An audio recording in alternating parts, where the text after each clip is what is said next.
What does financial freedom really mean? Is it becoming a millionaire, owning luxury cars, or quitting your job forever? Not exactly. Financial freedom simply means living your life without constantly worrying about money. Imagine waking up every morning without stress about bills, without fear of unexpected expenses, and without feeling trapped by your paycheck. That is financial freedom. And the truth is, most people spend their entire lives chasing money, but very few learn how to make money work for them. We are taught how to work hard, but not how to build wealth. That's why many people work for 30 or 40 years, yet still struggle financially. But today, that can change, because financial freedom is not only for rich people. It's possible for anyone who is willing to learn, stay disciplined, and think differently. The journey starts with one important step: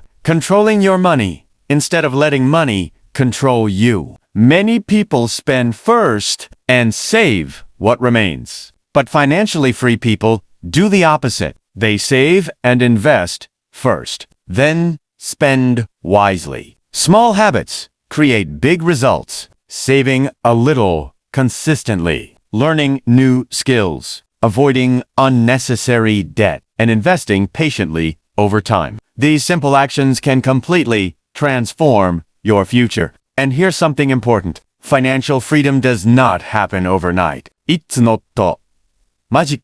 It's not luck. It's a process of making smarter decisions every single day.